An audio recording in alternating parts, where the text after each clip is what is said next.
hate being right all the time. Damn.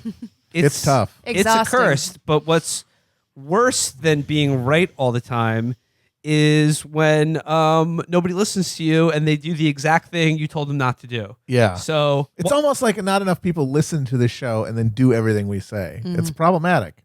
But if they had followed our advice, they could have perhaps avoided this week's most mind-numbing and idiotic controversy. Right, guys, last episode, remember when we said don't be afraid to let your body die?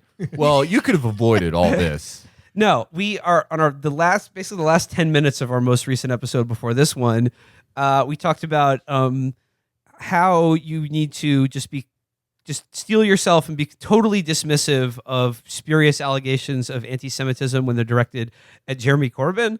And then on Monday, I woke up and realized, damn, we got the wrong character because it's Ilhan Omar this week has won that lottery. And in probably even dumber than the Jeremy Corbyn anti-Semitism bullshit. Well, I mean, the fact that it's happening on Twitter inherently makes it dumber. That's for sure. Well, I'm glad that we've set a precedent. Lobbyists have never used money to influence anyone. No, definitely not. That's not what lobbies do. No, they just really enjoy lobbies. They love being in lobbies. Yeah. Second thing, you guys, I think I support Palestinians more than anyone. And you know that because I say that after for 40 tweets, I just call somebody the moral equivalent to Himmler for saying that AIPAC has influence on people. Then I say, let's support Palestinians, y'all. Let's raise awareness of Palestine. Well, I gotta say, this whole idiotic controversy was going on because Ilhan Omar said in tweets replying to Minority Whip Kevin McCarthy. It was over the issue of lobbying.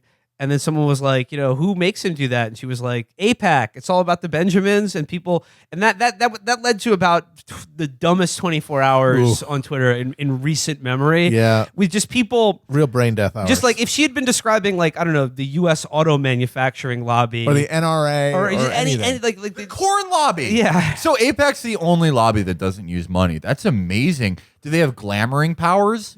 Look, it becomes more anti-Semitic. And exactly. And then and then there's just a cascade of people projecting this sort of anti-Semitic intent. And it's like, oh, no, what she said about AIPAC is true, but she's using tropes. Can't use tropes. She's using tropes about that trope about Jews just throwing money around left and right.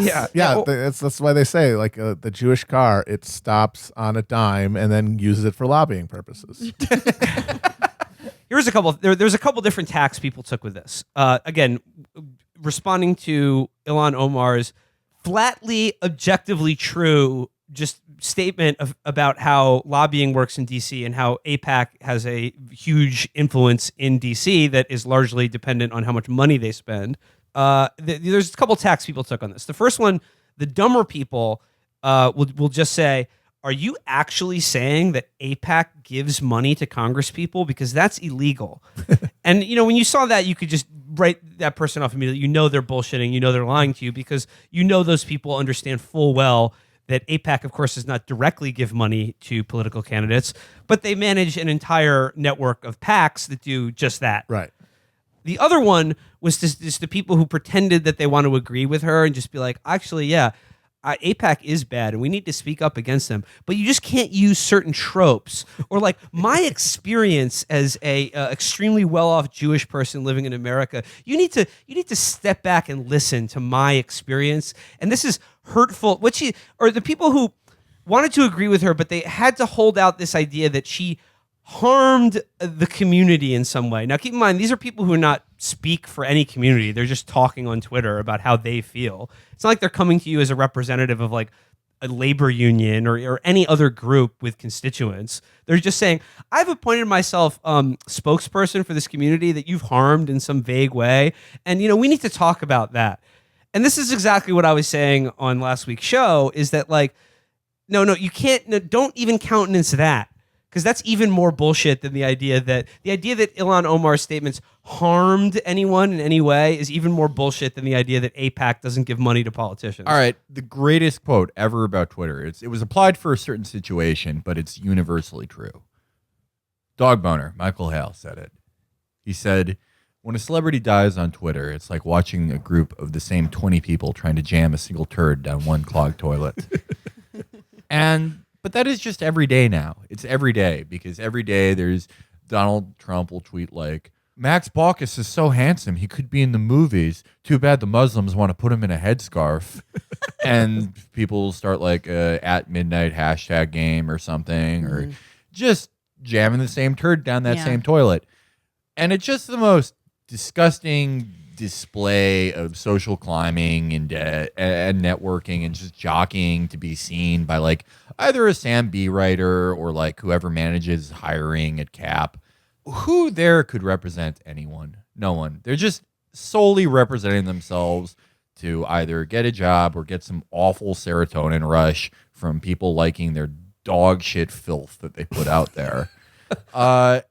No one there can speak. They can barely speak for themselves. They probably should. Yeah, they need a conservator, honestly. Yeah. To leave their homes. That stuff doesn't even bother me as much. It's the kind of like totally guileless response of an attempt at good faith from nice rubes who lack any sense of cynicism. Like, how do they not just walk out of their door and meet someone saying, hey, can I hold your purse for a second? It looks really nice. Like, how has that not happened to them? The AOC response to it was, girl, you have got to wise up. Yeah. It was ridiculous. It was she's quote tweeting Max Berger says, truly wild how many non-Jews feel comfortable telling me what is and isn't anti-Semitism. If you're not a Jew, please try to listen to Jews sharing how they feel. Not all the reactions are in bad faith.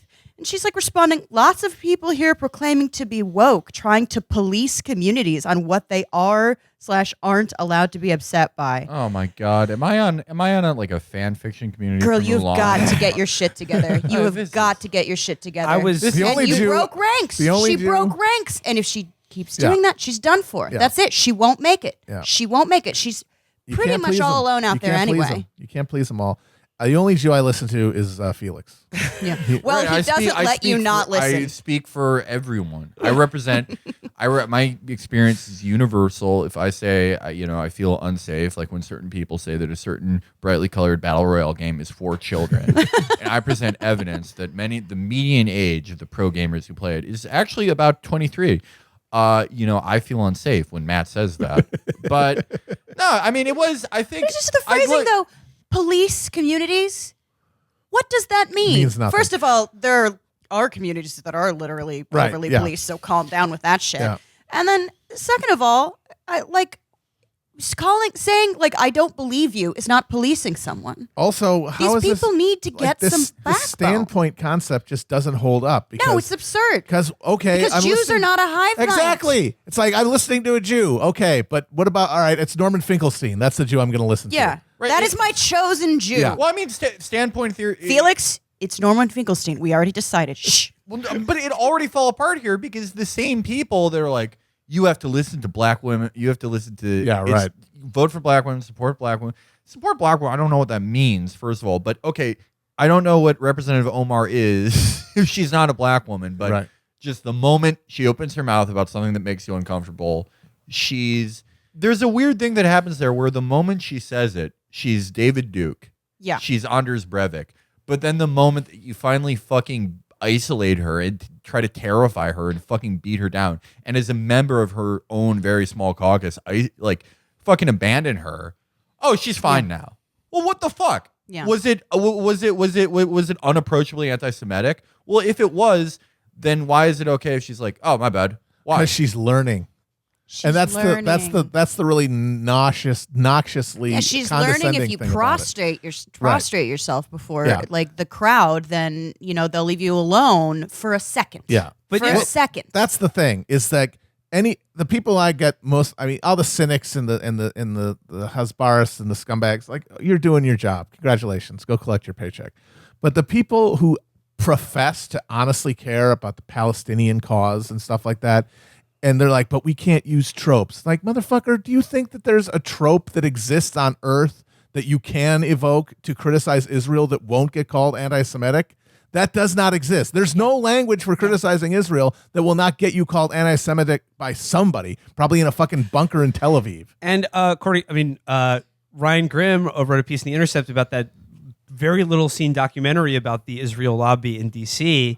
that sort of came and went after a big struggle with whether it would even be put on air anywhere, where they have these AIPAC guys on tape bragging about how much their money spends in fucking D.C. Yeah. Like, this is what lobbyists fucking do, and AIPAC happens to be a pretty big and powerful one. However, I don't think it's like as far as AIPAC and Israel goes, I think it's like, I don't know, like I think U.S. policy is directing it, not vice versa. Well, yeah, Israel is our client state. Yeah, and no, right, 100%. It's not like AIPAC is like making America do this. America, like AIPAC is a front for America. Yeah. And Israel as our client state. So if you want to pin that down, be welcome to it. But they're a malign influence any way you cut it, and they should be addressed as such. But the best is that AIPAC put out a fundraising email off of this saying this horrible anti-Semitism about how we use Jewish money to influence things in Washington. Give us we your really Jewish could money. use some Jewish money right now. I mean, well, are they just? I mean, maybe they're just fundraising because I'm feeling unsafe. Hit my PayPal. Yeah. And okay, you want to some talk about? self-care. They're not going to spend that. That's all going this to whole Sephora. argument was about. They're not going to spend it. What the fuck are you talking about? Yeah, they're going to Sephora with But that. again, Omar is being targeted because thus far she has been a very courageous voice in American politics, holding elected office that are saying things that are flatly true about the world and America's place in it that cannot be acknowledged by an official DC, and that is why the Democratic leadership condemned her immediately. Yeah. Well, that's about to get beaten out of her because she's all alone, and all of these supposed, supporters are going to hang her out to fucking dry because they've got no backbone. I'd like to see any statement from Bernie Sanders on this, let Come on, alone Bernie. AOC's statements already have not exactly inspired confidence about. Don't hold your breath on Bernie. Honestly, if she had said nothing, It would have been better. it would have been better. Yeah. Like, saying nothing is still better than she fucking threw her to the wolves. Because as 100%. soon And as- she's like, as soon look, as you- here's the way out of this. We're going to apologize. No, never apologize. That is the Chapo creed. Oh, it's true. And here's the net effect of that, Amber. Just today, we got to see Ilhan Omar do something genuinely unheard of in DC politics, which is confront Elliott fucking Abrams to his face about the El Mozote massacre Speaking that he of helped previous Chapo cover episodes. up in El Salvador, to his fucking face, and it pissed him off. Like, you could tell everyone in that room was like, how dare she? And she's first of all, I want to play that clip actually. First of all, I love that she calls him Mr. Adams. Chapo rule number 1, never get anyone's names right. Chapo rule number 2, always be disrespectful to these people. And getting in people's names wrong on purpose or by accident is a fun way to do that. But watch that fucking clip, because it's like Haley's fucking comment in DC to see some fucking scumbag piece of shit mass murderer like Elliott Abrams get his coat ruffled for even half a second by some woman that he would put in a fucking camp if he had even half the fucking inclination or power to do so. Thank you all for being here, and thank you for your testimonies. Mr. Adams, in 1991, you pleaded guilty to 2 counts of withholding information from Congress regarding your involvement in the Iran-Contra affair, for which you were later pardoned by President George H.W. Bush. I fail to understand why members of this committee or the American people should find any testimony that you give today to be truthful. If I could respond to that. It wasn't a question. That was not a question. I reserve the right to my time. It is not right. That was not a Members of this question. Committee can attack On February a witness 8th, who is not permitted to reply. That was not a question. Thank you for your participation. On February 8th, 1982, you testified before the Senate Foreign Relations Committee about U.S. policy in El Salvador. In that hearing, you dismissed as communist propaganda report about the massacre of El Mozote, in which more than 800 civilians, including children as young as 2 years old, were brutally murdered by U.S. trained troops.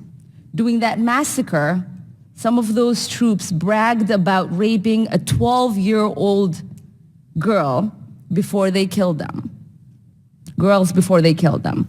You later said that the U.S. policy in El Salvador was a fabulous achievement. Yes or no, do you still think so? From the day that President Duarte was elected in a free election to this day, El Salvador has been a democracy. That's a fabulous achievement. Yes or no, do you think that massacre was a fabulous achievement that happened under our watch? That is a ridiculous question, and I Yes will not or no? respond to it. No. I I'm will sorry, take- Mr. I will Chairman, take but that I'm- as a yes. I am not going to respond to that kind of personal attack, which is not a question. Yes or no, would you support an armed faction within Venezuela that engages in war crimes, crimes against humanity or genocide, if you believe they were serving U.S. interest, as you did in Guatemala, El Salvador, and Nicaragua? I am not going to respond to that question. I'm sorry. I can count on one fucking hand the amount of times in 40 years something like this has happened in Congress. Maxine Waters questioning the CIA years ago about drug trafficking in South America. This is more than 40 years. The fucking Church Committee and what? What? You would have to go back to fucking Paul Wellstone maybe. It is. Yeah, don't go down any small planes, Omar. Well, maybe. I mean, but it is. You see why though. You see why the knives are out for her. Yeah. You see why they're so fucking out for her. She is the bravest elected official out of this current crop, absolutely. unquestionably. And the other thing that this shows is you saw today why they have to clap her, and also you see the end result of taking any of these spurious Yes. accusations seriously, because what happened? Well, what happened? I'm gonna after read it she right fucking now. calls out we'll this see how long blood-soaked she lasts, murderer? too. We'll see how long she lasts, and then people will be like, well, she was really great, but she took a rightward turn towards the end. It's like, you know what? You wouldn't hold up. No one would. But the end result, of course, today, after this brilliant moment of, making him feel uncomfortable for like 10 seconds, which is more than he's fucking used to. Yeah. He should feel a lot worse than that. Yeah, he should be in a fucking tiger cage. Is immediately all the people who are like, I think she should be more careful. She's Tropes. We should Don't really use have. tropes. She shouldn't Fuck use off. tropes, or we need to have a more nuanced discussion. Guess what? Everyone, all the neoconservative right is like, I wonder what it is about Elliott Abrams, the son of Jewish parents, that makes her so upset. I'm going to read this to you right now. Disgraceful ad hominem attacks by Ilhan Omar on my CFR org colleague, Elliott Abrams. She doesn't seem to realize he is a leading advocate of human rights and democracy, not a promoter of genocide. More evidence of the loony left I caution Democrats about. From one Max Boot. The maximum amount of boot. But yeah, this is the end result of that. You can't Yeah, you can't call out a literal war criminal. it's anti-Semitic. Yeah. It's she's using tropes about Jews and mass So it's- murder. I'm gonna DM Elliot and see if he's okay. Yeah.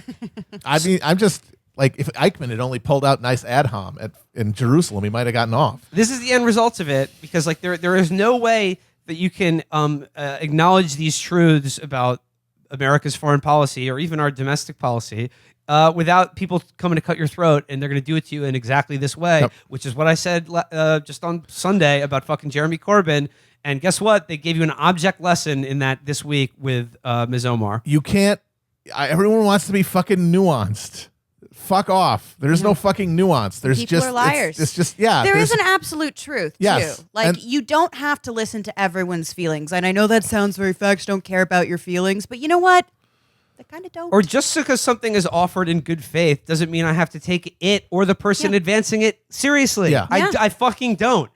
And Because there's- most of this was in bad faith, but I think like even more sickening is the people who were in good faith. who are Right, Like, yeah. we need fucking Chelsea Clinton being like, thank Oh, you so boy. much for talking. Let's have a dialogue. Who the fuck are you? You're not in Congress. You've never had a real job. There was something that was one of the most incredible things I've ever seen. Maybe she's always neck and neck with Meghan McCain for They are least, just the dumbest. yeah, least accomplished public figure. Like you said, most- Spencer Pratt at least performed on a show. Spencer and Heidi Montag, they at least did something more than them. Like as you said, most mediocre public figures in American history. I Yeah, think compared to Omar, who what a fucking story. The daughter of a refugee who comes here, who doesn't bend an inch, and is elected, and just always just goes out on her shield, leaves fucking everything there, not caring. I mean, caring obviously about this type of thing, but caring more about her principles than is Nancy Pelosi going to strip me of my committee assignments, to question someone like Abrams and everything else. And then just, what has Chelsea Clinton done but post green pancakes? Write a children's book about resisting. She has never had a real job. I have to emphasize that. She has worked for different hedge funds and nonprofits, all directly controlled by either the Clinton family or close friends and donors. Well, I don't want to be too. And I don't want as to be. we now know, she name searches. I was gonna say I don't want to be too hard on Chelsea Which is Clinton, insane. You because grew up in the White House. I don't want to be too hard on Chelsea Clinton because she has accomplished one thing: getting Adam Friedland to delete his account. I mean, people called her ugly in the 90s, and no one has ever recovered from that. That didn't happen to anyone else, so we have to listen to her. I gotta say, like, that is the most sympathetic thing about her. No, 100%. I remember Yeah, they were very mean to her. being a not attractive child and being about her age, like a little younger, and hearing Rush Limbaugh White call House dog. a child Yeah. a dog What a piece of No, shit. yeah, over and over again. But She's a 40-year-old Here's the thing. Here's the thing. She should know by now that you don't name search. You should look for mentions of No. yourself. Like at some point, you're inviting the abuse into your life. Well, she's that's her whole thing is she's the martyr. Like her move on Twitter is to get an insult and then do like a high road. Like, well, it's a hi, Pizzagate 47. I know that you think that me and my family eat children's brains in the basement of Comet Ping Pong, but all I do is eat delicious cheese pizzas. Thank you very much. Like she's just trying to preen and show that she's above the insults. Like she goes high. They go low, she goes high. You're insane. You're now chasing your haters. You learned nothing. It would be like if you camped out on Rush Limbaugh's lawn. It is like her entire like online presence is like, yeah, she'll find like Rifle Patriot 1952 who'll be like, I'm just going to dialysis so I can live for the day that Chelsea Clinton is executed for treason. And she's like, the only thing I'm executing is a playlist with J. Cole, Beyonce, and so on. And people like, yeah, then like That's clapback. Then That's like clapback. the nephews and nieces of Rifle Patriot are like, you are such a classy ma'am. I love you. You are clapping back at all these But- haters beautifully. Forget mediocre Chelsea Clinton. I think credit and solidarity must be had with Ilhan Omar. Yeah. And like this is the reason they want to strip her of her committee. Someone has to, or she'll be fucking right wing in a year, And this is why they want to strip her of her committee thing, is so she doesn't get the opportunity to fucking call out Elliott Abrams. I mean, fuck calling out, to just tell the truth to his Yeah. fucking evil face for one time in his Are life. we really going to use that trope, his evil face? Wow. There an you evil go. Face. Oh, well. There you go. Who has Yeah. an evil face? Classic anti-Semitic caricatures. There you go. Fuck off. Spare me your experiences and your fucking feelings about this shit. Fucking, hey, I'm going to use the phrase, I'm going to use another trope. Never bend the knee to these fucking people, even slightly. Yeah. Do not even bow your head or wink. It's even not a slightly. It's not a fucking bull session. It's not hanging out in the quad where everyone wants to be reasonable. Like, there are real stakes here. Maybe not to the specific, maybe not to your tweets, but like the general contours of these arguments. This is life or death.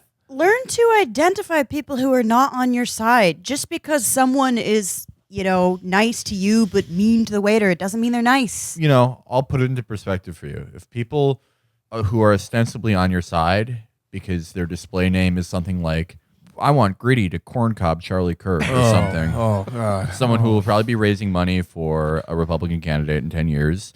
They are using an apartheid client state of the United States as a wedge issue against someone who wants your life and the life of your friends to be better. There you go. Very easy. That's how to look at it.